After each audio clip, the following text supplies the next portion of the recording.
Ah, bonsoir mon frère, mon pasteur, bonne arrivée.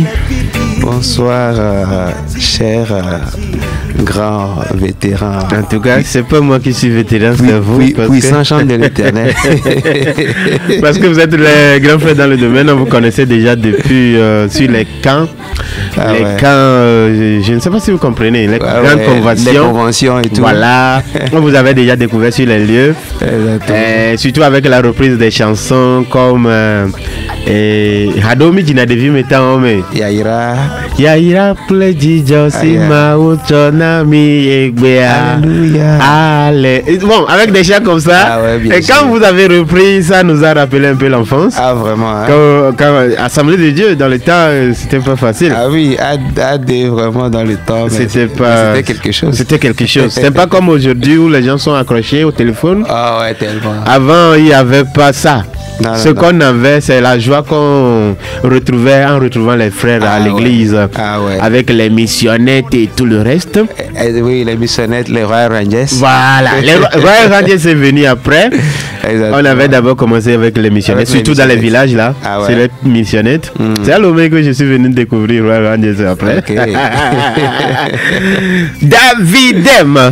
Oui. Comment est-ce que vous allez? Ah, je vais bien par la grâce de Dieu. Entre vous et moi. Moi, c'est la barbe blanche seulement. Sinon, la différence d'âge là, vous êtes plus grand. Qui sait? En tout cas, on ne sait jamais. C'est peut-être que j'ai commencé un peu plus tôt. Oui, bon, on ne sait jamais. D'accord, mi fois la vie d'accueil.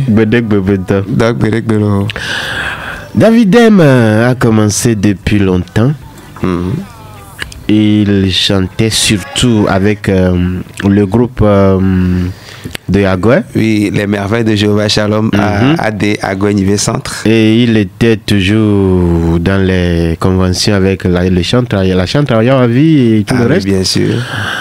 Mais entre-temps, il est devenu quelqu'un qui se suffisait à lui-même, c'est-à-dire qu'il faisait son événement, ses propres événements, comme des tours de Jéricho. Exactement. Et circulait dans les églises avec une équipe, les nus, surtout avec les mêmes personnes avec qui il évoluait dans le temps. Ah ouais. Et finalement, David M est disparu du terrain pour revenir avec le titre de pasteur. Pour le moment, je suis évangéliste. Je n'ai pas une église. Mais toutefois, vous avez été formé à être pasteur. J'ai été formé à être pasteur. Voilà, tout et là, vous portez le nom d'évangéliste pour le moment. Évangéliste. D'accord. Mais vous êtes aussi chanteur. Voilà. Eh bien, chanteur évangéliste David M. Est-ce que vous pouvez nous expliquer un peu le parcours, comment est-ce que comment ça se passe? Le parcours par rapport à la chanson, par rapport à la musique. Par rapport à la musique? Ok, par rapport à la musique, je peux dire que ça a commencé très tôt. Très tôt dans mes 3 ans, 4 ans, 5 ans. Vous parlez de quelle année, par exemple? Bon, les années, je vais les donner bientôt. Il n'y a pas de problème, on y va. Je vous vois venir. Non, il n'y a pas de problème. D'accord, on y va. Voilà, et depuis les 3 ans, moi-même, je fredonnais certaines chansons, des trucs qui me venaient comme ça et tout. À l'âge de 6 ans, j'ai commencé avec la batterie. 6 ans, hein? Ouais, bien sûr. Ok. Et donc, j'ai continué. Ensuite, j'ai appris d'autres instruments. Et j'ai ensuite commencé à chanter. Voilà. Déjà, à 8 ans, j'avais composé le premier morceau. Bon, c'était venu juste comme ça. Et puis, le deuxième a suivi, etc. Et en 2010, j'avais sorti le premier single intitulé Ma Nation. 2010. Yeah. Oui. Bien sûr, je me rappelle très bien. Donc, c'était, je crois, lors du jubilé d'or du Togo. Oui. Voilà. Et après, j'ai enchaîné avec l'album Fiakoukou en 2012 et puis le concert dédicace en 2013. Et ça a continué. avec un autre single sur le Togo en 2016, c'était Hymne de guérison. En ce temps, vous aviez eu une passion démesurée avec le Togo. Oui, vraiment. Une passion pas possible. Ouais. Et tous les morceaux tournaient autour du Togo. De ce pays-là. Exactement. C'était comme un fardeau que je portais. Et j'ai même eu organisé en 2016 là, un concert de prière pour le Togo. Je l'avais fait en plein air à la place de l'ancien marché d'Achonvé. Ouais, voilà. Ouais. Et c'était pas possible. Ouais, c'était vraiment quelque chose d'intéressant où le peuple de Dieu était rassemblé, en tout cas. Pour maintenant, durant tous ces événements-là, est-ce que vous croyez que ça a eu impact dans leur temps? Oui, chaque événement que nous avions fait a eu son impact, parce qu'en fait ce n'était pas des événements juste comme ça, mais c'était sous l'inspiration divine.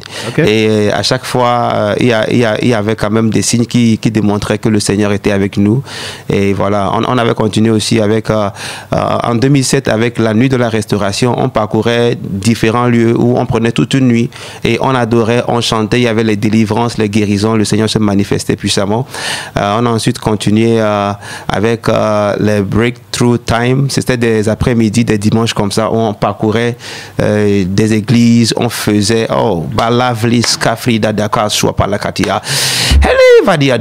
donc c'était des moments où le Seigneur s'était vraiment manifesté et le Seigneur a continué d'agir. Des programmes comme Feu de Pentecôte qu'on a repris, qu'on a commencé en 2022, 2023 et 2024. Et voilà, c'est lors d'une préparation de 2024 que Jomati Mati était sorti juste comme ça. On était à l'entraînement et puis c'était venu. Voilà. Vous parlez d'un nouveau son, le nouveau son qui fait tabac là. Exactement. Donc Jomati Mati n'est pas venu avant 2024. Non, Jomati Mati n'est pas venu avant 2024. C'était lors de la préparation. C'est une nouvelle chanson. Voilà, c'est une nouvelle chanson. Ah bon? Oui, bien sûr. Et aussitôt enregistré, aussitôt lancé, ou bien vous avez attendu 2025 pour le faire? Bon, en fait, on ne l'avait pas lancé en même temps. On l'avait juste interprété lors de cet événement-là, Feu de Pentecôte 2024. Et donc, bon, c'était juste la partie là de Mati, donc on faisait un reggae et puis on le mettait un peu dedans. Après, on chantait d'autres chansons. On le mettait sous forme d'un c'est-à-dire, le morceau n'était pas encore complet. C'était pas encore complet. Ah, c'était même pas encore enregistré. Non. D'accord. En 2024. En 2024. Maintenant, en 2025, le Seigneur nous a inspiré à faire Alléluia Tour. Et c'est lors de la deuxième étape d'Alléluia Tour qui se faisait en ligne sur notre chaîne YouTube Évangéliste Davidem que nous avons interprété le morceau au complet, en tout cas presque au complet pour la deuxième fois. Voilà. Et c'est là où on a coupé une partie pour le mettre sur les réseaux sociaux. Sur les réseaux sociaux. Et ça a commencé à prendre. Et les gens commençaient par reprendre ça de gauche à droite. Voilà. Et finalement, on est aller au studio, enregistrer le morceau et maintenant le morceau est prêt. Et vous avez enregistré le morceau studio depuis quand? Depuis combien de mois déjà? Oui, on l'avait enregistré, je crois, je l'ai pris le 7 août. Au studio, j'ai pris le master. 2024 ou bien 2025. 2025. Cette année. C'était dans quel studio déjà? Au studio, à Robert's Record de Joël Combaté, alias Joël Azetor. Ouais. Je vois. C'est un vieux jeune, hein? Ah ouais. C'est un vieux jeune. Ouais, je le connais très bien. Ah oui. Un clin d'œil à ce monsieur-là qui fait bien son boulot. Ah vraiment. Et quand tu écoutes le morceau, tu imagines ceux qui ont joué sur le morceau là, on dirait des Rastaman, hein? Ah oui, en fait c'était un reggae, donc le Seigneur avait pris soin, en tout cas, d'utiliser ceux qui... Les vases appropriés. Voilà. Il y avait à la batterie Josué Adeti, à la basse Maoli Champion, et puis Joël Azetor lui-même était à la guitare, et Yemi était au piano, et puis le Seigneur s'est... Et c'est ce que ça a donné. Ah ouais.